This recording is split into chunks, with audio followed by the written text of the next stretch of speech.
shall exercise its powers and authority through the chosen representatives of the people।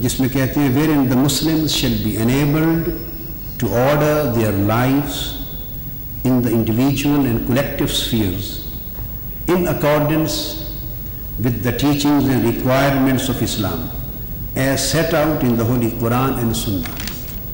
ہم نے پاکستان کو اس فکری، اعتقادی اور نظریاتی اساس پر قائم کیا ہے.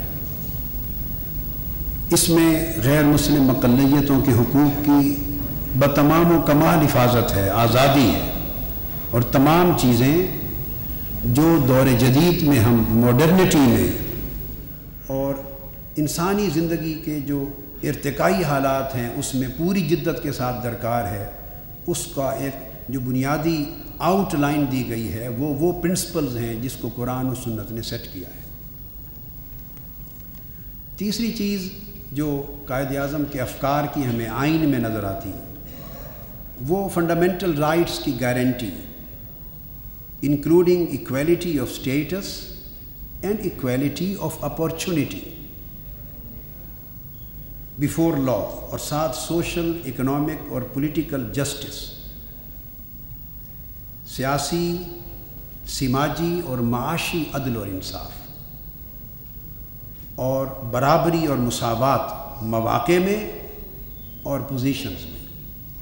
وہ ایک ایسا معاشرہ قائد اعظم تشکیل دینا چاہتے ہیں جو ان خوبصورت اصولوں کے ستونوں پر قائم ہو، جس میں امتیازات پر مبنی قوانین نہ ہوں. اس کے بعد وہ بڑی اہم بات جو ہے وہ ہے independence of judiciary shall be fully secured. وہ جوڈیشری کو ایٹ اینی کاسٹ آزاد دیکھنا چاہتے ہیں. پارلیمنٹ کو تمام پاورز اور اتھارٹی کا منبع بنا کر سپریم دیکھنا چاہتے تھے قائد اعظم، اور جوڈیشری کو تمام تر اثر، رسوخ اور انفلوئنس سے آزاد دیکھنا چاہتے تھے. یہ ان کا تصور تھا. ایک ایسا ملک پاکستان جس میں پارلیمنٹ سپریم ادارہ ہو ان لیٹر اینڈ اسپرٹ، اور جس میں عدلیہ مکمل طور پہ ہر انفلوئنس سے آزاد ہو. پانچویں چیز جو بڑی بنیادی علامہ اقبال کے افکار کی اس ریزولوشن میں ہمیں منعکس نظر آتی ہے وہ independence of all our rights including its sovereign rights on land, sea and air. ہماری خود مختاری، بحیثیت قوم کے خود مختاری، آزادی، اقتدار اعلیٰ، ساورنٹی، جس میں دنیا کی کسی بھی بڑی سے بڑی طاقت کی مداخلت کی گنجائش نہ ہو، اور اس کو مکمل طور پہ سیف گارڈ کیا جائے. ہم اپنی آزادی، اپنی خود مختاری، اپنی ہوا، اپنی زمین اور اپنے پانیوں کی مکمل حفاظت کریں، اور اس میں کوئی دخل اندازی کرنے کا مجاز نہ ہو. یہ تصور دیتے ہیں سوورنٹی کا. یہ وہ ڈکلیریشن ہے جو قائد اعظم کی تعلیمات پر قائم ہے. اس لیے اسی ریزولوشن میں اینڈ پر یہ حلف دیا جاتا ہے جو ہمارے آئین کا حصہ ہے، faithful to the declaration made by the founder of Pakistan, Quaid Azam محمد علی جناح.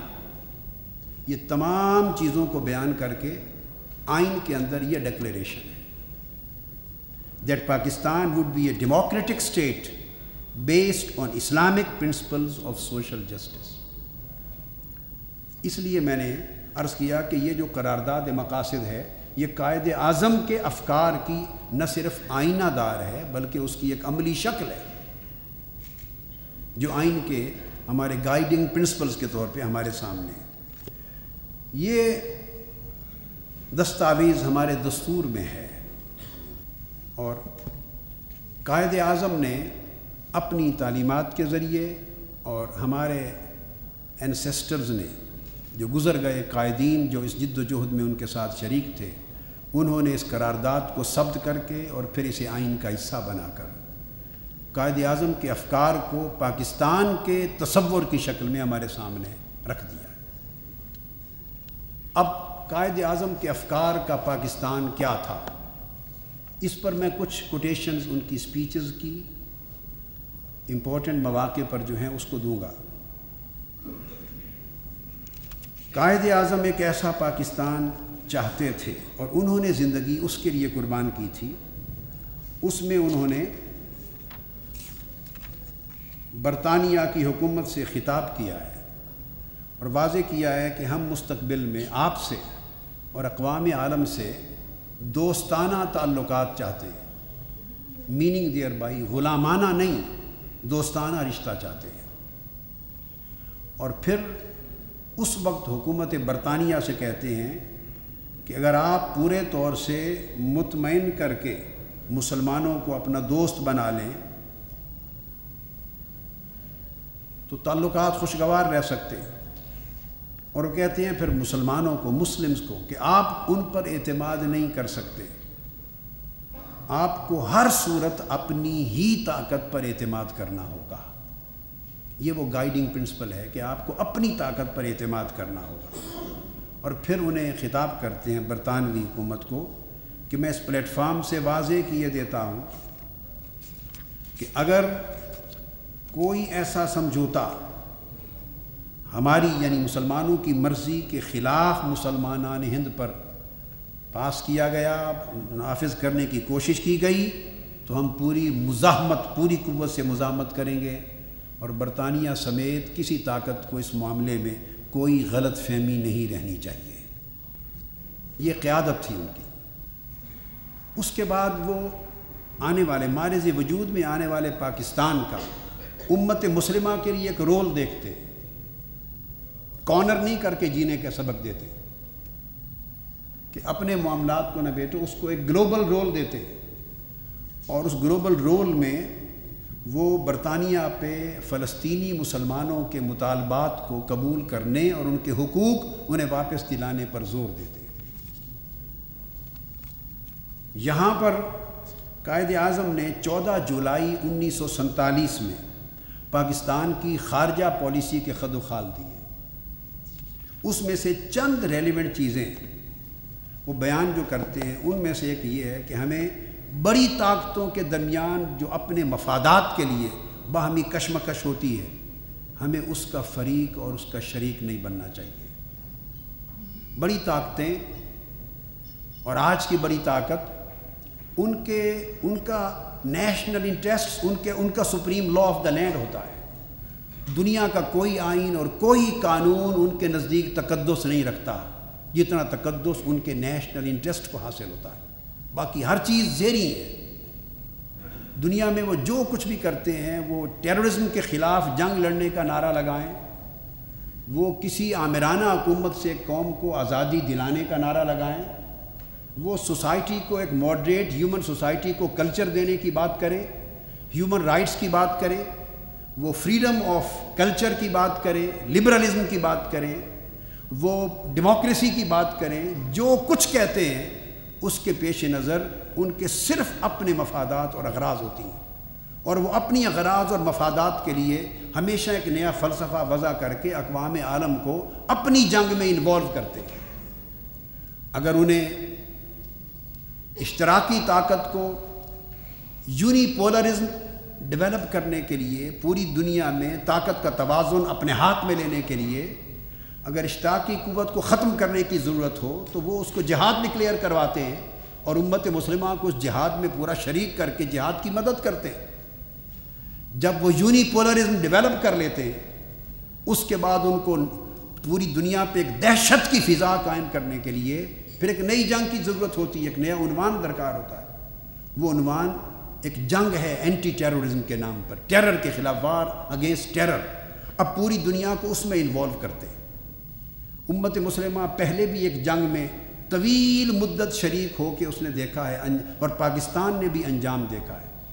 اب ایک گلوبل لیول پہ ایک وار اگینسٹ ٹیرر ہے، اور اس میں سب کو شریک کر کے قائد اعظم اس امر کی طرف در حقیقت اشارہ کر رہے ہیں کہ بڑی طاقتیں، ان کے اپنے اغراض ہیں، مفادات ہیں، اور ان کی کشمکش ہے اپنے مفادات کے لیے۔ وہ خارجہ پالیسی کا اصول دے رہے ہیں کہ ہم ان کی کشمکش میں کبھی فریق نہیں بنیں گے۔ اور پھر اس نمبر 2 دوسری بات کہتے ہیں کہ اس دنیا میں جو محکوم قومیں ہیں، وہ جو اپنی جد و جہد کی جنگ لڑیں گی، اور محکوم قوموں کی کشمیر اور فلسطین کی طرح ان کی جنگ آزادی، جد و جہد کی جو ان کی آزادی کی جنگ ہے، جسے آج پچھلی صدی تک کانسٹیٹیوشن میں، ڈیموکریسی میں، UNO کے چارٹر میں ان کے اپنی آزادی کی جنگ، انڈیپینڈنس، وار آف انڈیپینڈنس کے طور پہ حق تسلیم کیا جاتا تھا، اور امریکہ خود بھی اسی وار آف انڈیپینڈنس کے نتیجے میں آزاد ہوا تھا۔ آج اس صدی میں فلسفہ تبدیل کرتے ہوئے آج سراسر آزادی کی قوموں کی جنگ ہی دہشت گردی کے عنوان میں آ گئی۔ لہٰذا انہوں نے کہا کہ محکوم قوموں کی جد و جہد آزادی میں ہماری خارجہ پالیسی یہ ہوگی کہ ہم ہر ممکن ان کی مدد کریں گے۔ یہ خارجہ پالیسی کی خد و خال دے رہے ہیں، اور عالمی مسائل ہم کسی کے انفلوئنس اور کسی کے دباؤ میں نہیں، بلکہ دیانت اور عدل اور انصاف کے اصولوں کے مطابق طے کریں گے، اور خارجہ پالیسی کے تعین میں اپنے جغرافیائی اور سیاسی جیو پولیٹیکل سچویشن، ان کو حالات کو ملحوظ خاطر رکھ کر فیصلہ کریں گے۔ ہمسایہ ممالک کے ساتھ دوستانہ تعلقات، غیر ملکی امور میں نہ مداخلت کریں گے نہ مداخلت ہونے دیں گے اپنی۔ اور تیسری دنیا کے جو ممالک ہیں جن کے خلاف بڑی سامراجی اقوام جن کو ابھرنے سے ہمیشہ روکتی ہیں، ان کے مابین یکجہتی اور اتحاد کی جد و جہد میں ممد ہوں گے۔ یہ قائد اعظم کے پاکستان اور اس فیوچر کے لیے خارجہ پالیسی کے وہ خد و خال تھے، وہ بیسک پرنسپل تھے جن کو انہوں نے اس تقریر میں نمایاں کیا۔ اس کے بعد ایک بڑی امپورٹنٹ ایسپیکٹ ہے جو جنہوں نے قائد اعظم کو پڑھا ہے وہ واقف ہیں، اور بہت لوگ جو پڑھ نہیں سکے شاید طویل وقت اور طرح طرح کے فلسفے اور نظریات کی وجہ سے قائد اعظم کی شخصیت کا اور ان کے افکار کا یہ پہلو اتنا نمایاں ہر ذہن پر نہ رہا ہو، سوائے اہل علم و دانش کے جو مطالعہ کرتے ہیں۔ وہ امپورٹنٹ بات ہے، قائد اعظم واضح طور پر اسلامی فکر کے علمبردار تھے، اور انہیں اپنے عقیدہ اسلامی پر کسی جگہ بھی کبھی معذرت خواہی کا رویہ نہیں اڈاپٹ کیا۔ وہ کبھی معذرت خواہ نہیں تھے، وہ بولڈ تھے، جرأت مند تھے، کلیئر ہیڈڈ تھے، ان کو کلیئرٹی تھی، ان کے اندر کنوکشن تھی، کمٹمنٹ تھی، کلیئرٹی تھی، کریج تھی، اور وہ جرأت کے ساتھ اپنے عقیدہ اسلامی اور اس فکر اسلامی کے مطابق ہر موقع پر اپنی بات کرتے۔ لارڈ ماؤنٹ بیٹن نے ایک سپیچ میں قائد اعظم کو اور امت پاکستانی مسلمانوں کو شہنشاہ اعظم اکبر اعظم کی مثال دے کے کہا کہ غیر مسلموں کے ساتھ رواداری کے لیے آپ اکبر اعظم کے نمونے کی پیروی کریں، جس طرح انہوں نے آزادی اور رواداری کا نمونہ پیش کیا۔ دیر اینڈ دین جب قائد اعظم اس تقریر کے جواب میں اپنی تقریر کے لیے کھڑے ہوئے تو قائد اعظم کبھی معذرت خواہ نہیں تھے۔ انہیں اپنے عقیدے کے عقیدہ اسلامی ہونے پر نہ کبھی شرم تھا، نہ کبھی کوئی افسوس تھا، نہ کسی قسم کا کوئی کمپلیکس تھا۔ کھڑے ہو کے انہوں نے جواب دیا لارڈ ماؤنٹ بیٹن کو کہ خیر سگالی اور رواداری جس کا اظہار اکبر اعظم نے غیر مسلموں کے لیے کیا وہ آج کی تاریخ نہیں ہے۔ قائد اعظم نے کہا اس کی ابتدا 15 صدیاں قبل ہمارے پیغمبر اسلام صلی اللہ علیہ وسلم کے عمل سے ہوئی تھی۔ انہوں نے یہودیوں اور مسیحیوں کو فتح پانے کے باوجود ان سے حسن سلوک کیا تھا، اور آپ نے ان کے دین اور ان کے عقائد کے بارے میں انتہائی رواداری، لحاظ اور احترام کا اظہار کیا تھا۔ اور پھر قائد اعظم نے کہا کہ مسلمانوں کی پوری تاریخ اسلام جہاں بھی انہوں نے حکومت قائم کی، شرافت اور انسان دوستی کے انہی اصولوں سے بھری پڑی ہے، اور ہم اسلام کے انہی زرعی اصولوں پر عمل پیرا ہوں گے۔ یہ لارڈ ماؤنٹ بیٹن کی سپیچ کا جواب دیا کہ ہمیں یہاں سے اکبر اعظم سے کوئی نیا لائن آف ایکشن لینے کی اور ماڈل لینے کی ضرورت نہیں، وہیں انہوں نے تاجدار کائنات کے رتبہ کو سامنے رکھا۔ اور میں نے عرض کیا کہ قائد اعظم کے فکر میں اپنے عقیدہ اسلامی پر جو کمٹمنٹ تھی اس میں کوئی معذرت خواہی نہیں تھی۔ اس میں ایک بڑی امپورٹنٹ چیز جو میں یہاں کوٹ کروں وہ یہ کہ قائد اعظم نے سپیچ کی 18 اگست 1947 کو، اور اس کے بعد 24 اکتوبر 1947، 23 جنوری 1948، یہ 3-4 مواقع پر سپیچ کی۔ اس میں قائد اعظم نے ایک بات کہی ہے، اس آخری سپیچ میں بینکنگ کے افتتاح کا جو ہمارا تھا اسٹیٹ بینک افتتاح کے موقع پر تقریر کی اور قائد اعظم نے فرمایا لہٰذا ہمارے لیے عوام کو خوشحال اور فارغ البال بنانے کے لیے قطعاً مغرب کے اقتصادی نظام کے نظری اور عملی طریقے کی پیروی کرنا ہمارے لیے بے سود اور بیکار ہوگا۔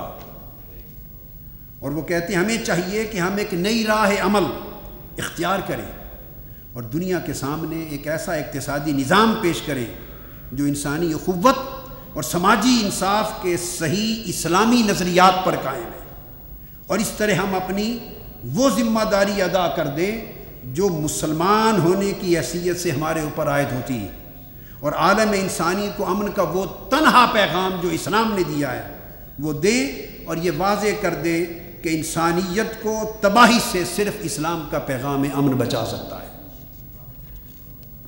یہ عقیدہ اسلام پر ان کمپرومائزنگ ان کی کمٹمنٹ اور ان کی کنوکشن اور ان کا یہ تصور۔ اس کے بعد قائد اعظم ڈیموکریسی کی طریقے، جمہوری، ان کی شخصیت میں جمہوریت کتنی تھی اور وہ کس طرح کاؤنسلز میں، اپنی پارٹی میں، پارلیمنٹ میں اور سوسائٹی میں جمہوریت کو فروغ دینا چاہتے ہیں۔ قائد اعظم نے مسلم لیگ کونسل کا اجلاس جو نئی دہلی میں 5 جون 1946 میں منعقد ہوا، اس کونسل سے خطاب کرتے ہوئے قائد اعظم نے اس سے رائے لینے سے قبل کسی مسئلے پر برطانوی وزارتی کمیشن کی تجاویز پر ووٹس سے آراء لینی تھی۔ قائد اعظم کا ایک جملہ بڑا تاریخی جملہ ہے جمہوری فکر کے اینگل سے۔ قائد اعظم نے فرمایا میں چاہتا ہوں، اور یہ بڑی امپورٹنٹ بات ہے، اسے ہمیں اپنی سیاسی پارٹیوں کو، پارلیمنٹ کو، اسمبلیز کو اور پورے پولیٹیکل سو کال ڈیموکریٹک کلچر کو قائد اعظم کے اس قول اور اس عمل کی روشنی میں پرکھنا ہوگا۔ قائد اعظم اپنے اراکین کونسل ممبرز کو خطاب کرتے ہیں، فرماتے ہیں میں چاہتا ہوں کہ ہر ممبر آزادانہ طور پر اپنی رائے کا اظہار کرے اور اس سلسلے میں خود کو کسی پابندی میں جکڑا ہوا نہ سمجھے، کسی پابندی میں جکڑا ہوا نہ سمجھے۔ پھر قائد اعظم اپنے تصور کے پاکستان کا گلوبل رول دیکھتے ہوئے مسلمانوں کو کہتے ہیں اور عربوں کو کہتے ہیں کہ اینگلو امریکن کمیٹی جس نے 1 لاکھ یہودیوں کو فلسطین میں داخلہ دینے کی اجازت اور سفارش کر دی ہے، انتہائی قابل مذمت ہے۔ عربوں سے کہتے ہیں کہ اس بنیادی اصول کے خلاف اس کو عمل درآمد مت ہونے دیں، ایک یہودی کو بھی قدم نہ رکھنے دیں، اور کہتے ہیں ہم ہندوستان کے مسلمان ہر ممکن آپ کی مدد کریں گے شانہ بشانہ ہو کر۔ اور پھر وہ کہتے ہیں قائد اعظم برطانیہ کو کہ اگر آپ ہمیں اور اپنے آپ کو ایک دوست قوم کے رشتے کے ساتھ رکھنا چاہتے ہیں تو پھر جو کچھ آپ فلسطین میں کر رہے ہیں، ایڈریس کر رہے ہیں، اس وقت کا وہ امریکہ ہے، برطانیہ، لیبیا میں کر رہے ہیں، شام میں کر رہے ہیں، انڈونیشیا میں کر رہے ہیں، آپ کو اپنا طرز عمل ختم کرنا ہوگا۔ اگر آپ یہ نہیں کریں گے تو آپ کو سمجھ لینا چاہیے کہ مسلمانوں کے جذبات مجروح ہو رہے ہیں اور یہ جذبات بڑھ رہے ہیں اور بہت بڑے خطرناک مستقبل کا پیش خیمہ ہو سکتے ہیں۔ یہ ان کی جرأت تھی اور کلیئرٹی تھی۔ پھر قائد اعظم ایک پوری گلوبل کمیٹی آف نیشنز میں، اقوام عالم کی سوسائٹی میں مل جل کے باعزت برابری کے ساتھ باعزت زندگی بسر کرنے اور باہمی انٹریکشن کے اصول وضع کرنے کے لیے ایک بات کہتے ہیں ہم عالمی امن کے قیام میں، آج عالمی امن کے قیام کا مسئلہ درپیش ہے، ہم اس کی عالمی پیس اور سیکیورٹی کے قیام میں ہر ممکن مدد کریں گے، تعاون کریں گے۔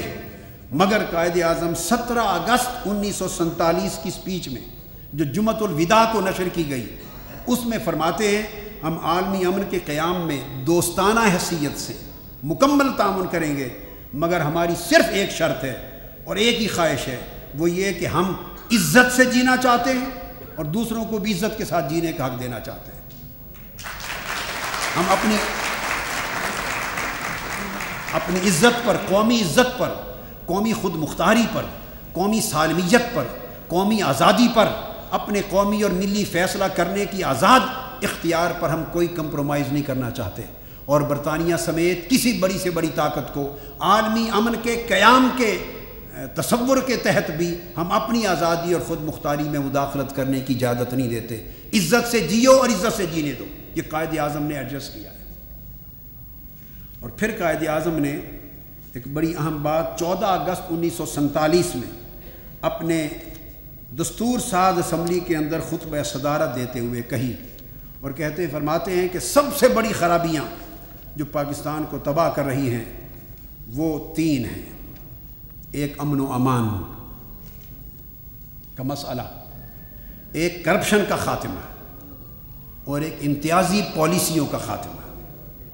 اور کہتے ہیں کہ یہ خیانت منصبی جو لوگ منصب پر فائز ہوتے ہیں وہ اپنے منصبی ذمہ داریوں کی ادائیگی میں جب خیانت کرتے ہیں اور بالواسطہ یا بلا واسطہ اقربا پروری کرتے ہیں, اقربا نوازی کرتے ہیں, فرماتے ہیں کہ میں ہرگز اس چیز کو برداشت نہیں کروں گا.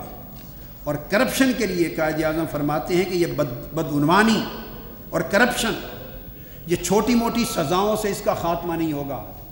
قائد اعظم کہتے ہیں 11 اگست 1947 کی سپیچ میں کہتے ہیں کہ انتہائی سخت سزاؤں کے ذریعے اس لعنت کا, کرپشن کی لعنت کا کلی خاتمہ کرنا ہوگا.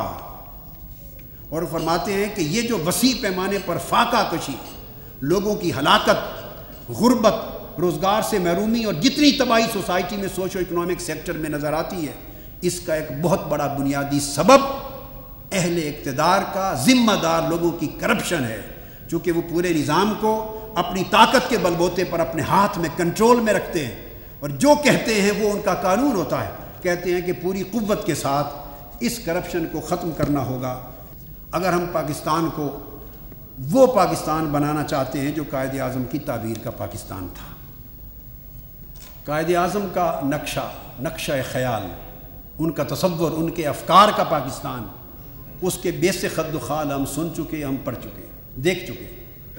آج کے پاکستان کو جب دیکھتے ہیں تو میں ایک شعر کے ذریعے اسے یہ کہنا چاہوں گا کہ پاکستان کے اندر آج جو کچھ ہو رہا ہے اور جو نقشہ آج ہماری آنکھوں کے سامنے ہے, پاکستان کی روح یقیناً دیکھ رہی ہے اور شاید وہ تڑپ کر زبان حال سے یہ کہتی ہوگی کہ کیا اس لیے تقدیر نے چنوائے تھے تن کے, کیا اس لیے تقدیر نے چنوائے تھے تن کے, بن جائے نشے من تو کوئی آگ لگا دے.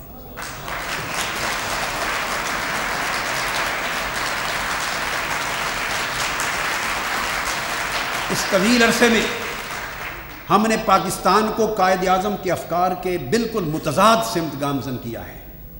ہم نے قائد اعظم کے افکار کو صرف اپنی تقریروں کی زینت بنایا ہے, اپنے مضامین کی زینت بنایا ہے. اس سے آگے آج کے پاکستان میں عملاً قائد اعظم کے افکار کی کوئی گنجائش باقی نہیں رہی.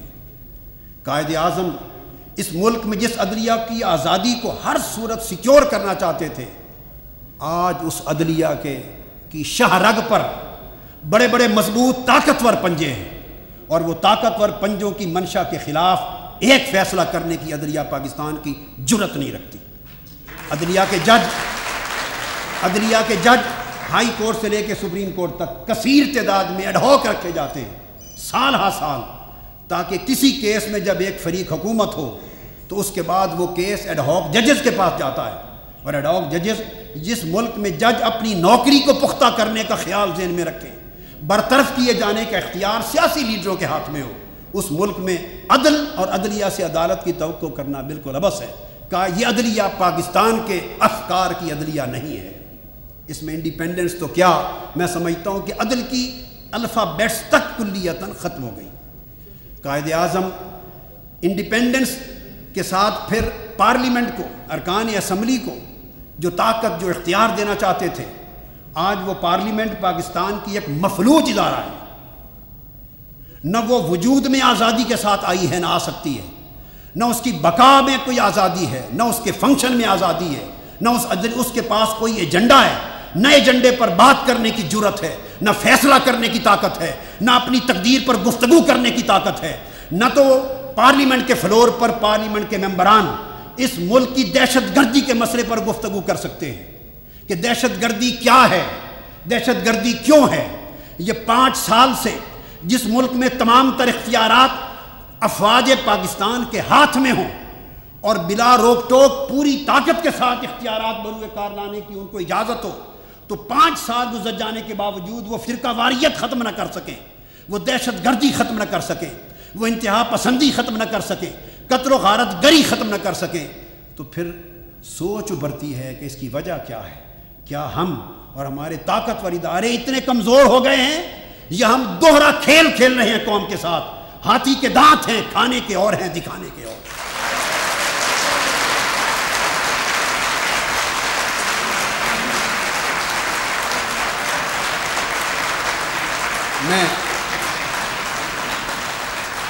میں دیکھتا ہوں ہمارے گورنر پنجاب جتنی محنت اس عمر میں کرتے ہیں 20 گھنٹے، شاید کوئی پولیٹیکل لیڈر جوانی میں نہ کر سکے۔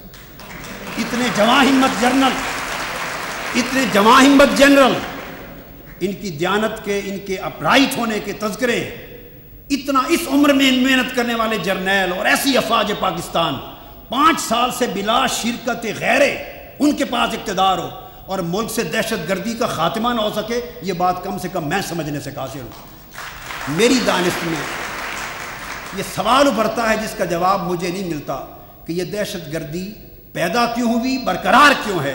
کہیں ایسا تو نہیں کہ یہ خود بخود ایک سپانسرڈ عمل ہو،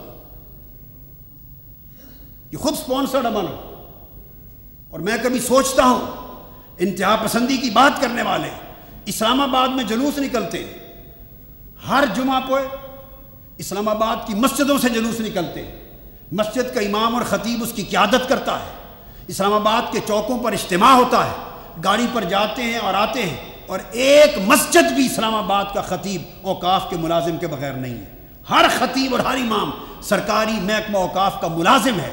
اوقاف کا ملازم ایک خطیب اور امام ہر مسجد سے جلوس نکالے اور وہ گالی دے اور نہ کوئی اس میں گرفتار ہو، نہ کسی پر مقدمہ بنے، اور آج تک جو کہ تو قائم رہیں، تو سوچ آتی ہے کہ دہشت گردی کیوں ختم نہیں ہو رہی؟ ذمہ دار کیا ہے؟ ہمیں اپنی پالیسیز کی طرف نظر کرنی ہوگی۔ ان کو خرچے کہاں سے آتے ہیں دہشت گردوں کو؟ ان کو وسائل کہاں سے میسر ہوتے ہیں؟ اس ملک میں میری دانش میں دہشت گردی ختم کرنے کے لیے کوئی قدم نہیں اٹھایا گیا، دہشت گردوں کا صرف نام بدلا گیا، کام وہی رہا۔ 5 جماعتیں دہشت گرد قرار دی گئیں، وہ ساری کی ساری آج موجود ہیں، صرف انہوں نے اپنے نام بدل لیے۔ نام بدلنے سے پرپس سرو ہو گیا۔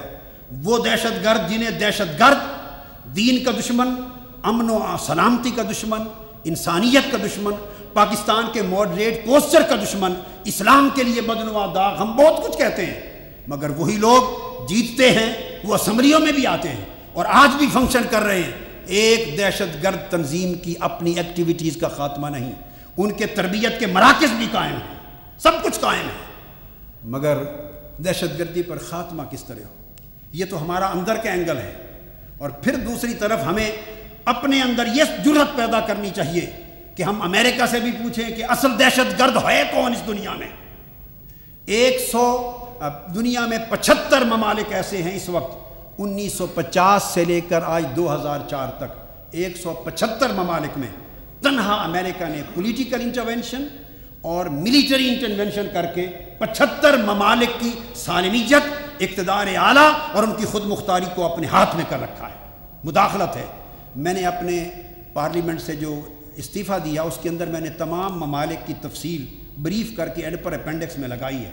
سوال یہ ہے کہ 75 ممالک کی جمہوریت اگر ایک ملک اپسیٹ کر رہا ہو اور براہ راست مداخلت کر رہا ہو، اور 1978 سے لے کر 2004 تک 180 سیکیورٹی کونسل کے ریزولوشنز ایسے ہیں، 180، جس میں پوری دنیا کی اقوام ایک طرف تھی اور امریکہ نے تنہا ویٹو کر کے پوری کی پوری دنیا کے ضمیر کے منہ پہ تماچا مارا ہے۔ صرف کبھی ساتھ اسرائیل نے دیا، کبھی یو کے نے دیا۔ سوال یہ ہے کہ ہمیں اس چیز پر اس سے سوال کرنا چاہیے جو ہمیں کہتا ہے کہ اپنے ملک کو دہشت گردی سے پاک کرو، اور ہمارے نام نے آج دہشت گردوں کے خاتمے کے لیے ہماری زمین پر داخل ہو کر ایجنسیوں کو اپنی قوت کو بھیج کر ہمارے اندر مداخلت کرتا ہے۔ کاش ہمیں یہ جرأت ہوتی ہماری اسمبلیز میں، ہماری قیادت میں، حکمرانوں میں، نمائندوں میں، کہ ہم بھی امریکہ سے پوچھ سکتے کہ یہ جب آپ 75 ممالک کی سالمیت اور خود مختاری میں مداخلت کریں گے، جب آپ اقوام عالم کے اجتماعی فیصلے کو مسترد کر کے 180 قراردادیں تنہا ایک ووٹ یا 2 ووٹوں کے ساتھ ویٹو کریں گے تو رد عمل نہیں پیدا ہوگا تو کیا ہوگا؟ فرسٹریشن ہوگی۔ فرسٹریشن انتہا پسندی کو جنم دے گی، انتہا پسندی اپنے حقوق کی بازیابی کے لیے بندوق اٹھانے پر جنم دے دی۔ جب مجبور محروم اپنے حقوق کے لیے بندوق اٹھائے گا آپ اسے دہشت گرد کہیں گے۔ فیصلہ ہونا چاہیے کہ اصل دہشت گردی کا ذمہ دار کون ہے۔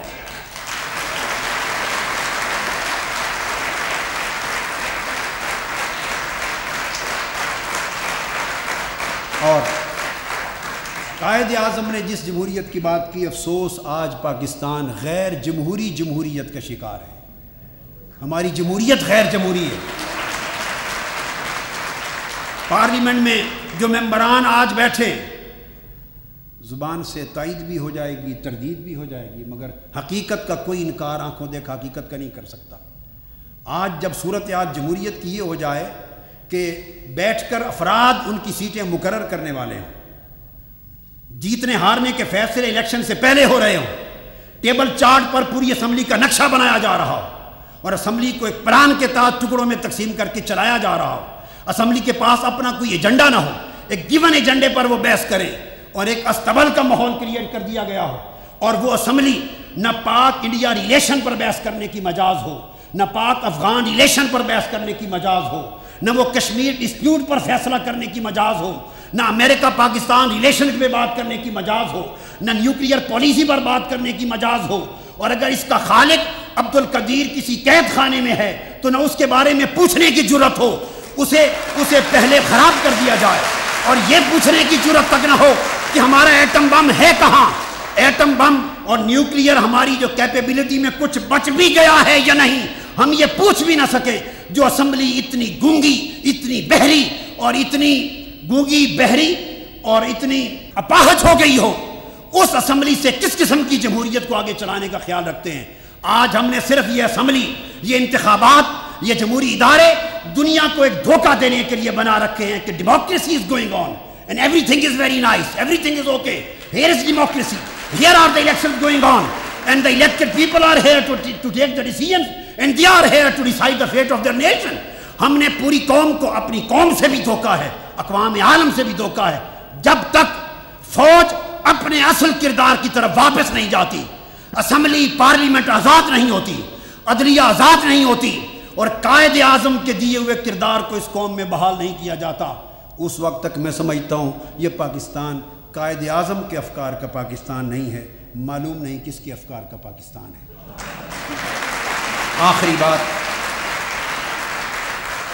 آخری بات ختم کرنے کے لیے کہنا چاہتا ہوں، وہ ایک ذاتی واقعہ بیان کرتا ہوں۔ ذاتی کرپشن کے خاتمے کا بڑا ہم نے ڈھنڈورا پیٹا۔ قائد اعظم نے سب سے بڑا کہا کہ سب سے بڑی جڑ خرابی کی، ہر بدی اور ہر تباہی کی کرپشن ہے۔ اگر ہم ایک اچھا پاکستان دیکھنا چاہتے ہیں ہمیں کرپشن کا خاتمہ کرنا ہوگا۔ تو کرپشن کے خاتمے کی باتیں ہوئی۔ الیکشن سے پہلے، میں نام نہیں لوں گا، ایک محترم لیڈر جو اس وقت سینیٹر ہے، اس وقت وہ سینیٹر ہے، اور وہ کسی زمانے کسی ایک صوبے کے وزیر بھی رہے 2 بار پہلے اور اسپیکر بھی رہے، وہ میرے پاس آئے۔ انہوں نے مجھے کہا، قادری صاحب میں آپ کی جماعت پاکستان عوامی تحریک جوائن کرنا چاہتا ہوں۔ میں نے سنی سنائی بات نہیں کی، ایک ذاتی واقعہ سنا دی۔ میں نے کہا خوش آمدید۔ اس کے بعد وہ پاکستان کو گالیاں دینے لگ گئے اور افواج پاکستان کو گالیاں دینے لگ گئے۔ میں نے کہا آپ نے بات کچھ اور کی اور پاکستان کو گالیاں، افواج پاکستان کی گالیاں، یہ کیا ایجنڈا ہے آپ کا؟ آپ اصل بات کریں، اس موضوع کو چھوڑیں۔ انہوں نے کہا بات یہ ہے کہ مجھے ڈسکوالیفائی کر دیا گیا ہے، میرے اوپر اتنے کروڑ روپے لگا دیے گئے اور میں جیل سے آیا ہوں، ضمانت پر ہوں۔ تو میں نے کہا آپ سپریم کورٹ کیوں نہیں جاتے؟ کہتے ہیں سپریم کورٹ نے بھی فیصلہ میرے خلاف دے دیا، یعنی آخری عدالت عظمیٰ تک ان کے خلاف فیصلہ ہو گیا ہے۔ تو میں 2 کروڑ روپے تک تو دینے کو بھی تیار ہوں، مگر مانگتے زیادہ ہیں، نام نہیں لیا کسی کا۔ تو میں نے کہا میرے لیے کیا حکم ہے؟ انہوں نے کہا آپ کی جماعت میں جوائن کرتا ہوں، جنرل پرویز مشرف صاحب آپ کا ریگارڈ کرتے ہیں، الیکشن سے بہت پہلے کی بات ہے، آپ انہیں سفارش کر کے تو میری ساری سزا ڈسکوالیفیکیشن معاف کرا دیں تاکہ کمنگ الیکشن میں حصہ لے سکوں۔ میں نے کہا بھئی میری اتنی طاقت نہیں ہے اور اتنا ریگارڈ نہیں جو آپ نے سمجھا، اور میں یہ کام نہیں کر سکتا، آپ جا کر کسی اور جماعت میں شمولیت کر لیں، میں معذرت خواہ ہوں، میں اتنا طاقت والا آدمی نہیں ہوں۔ وہ چلے گئے، چونکہ ساری صورتحال مجھے خود بتا گئے تھے۔ الیکشن ہو گئے، الیکشن کے بعد جمالی صاحب نے ایک ڈنر کیا، اس ڈنر میں ہم بیٹھے تھے، وہ صاحب اندر تشریف لے آئے، میرے پاس آئے، میں نے سلام کیا، میں نے سمجھا کہ شاید جمالی صاحب سے کوئی کام ہے تو ملنے کے لیے آئے ہیں، تو میں نے پوچھا بھائی جی آپ کیسے تشریف لائے؟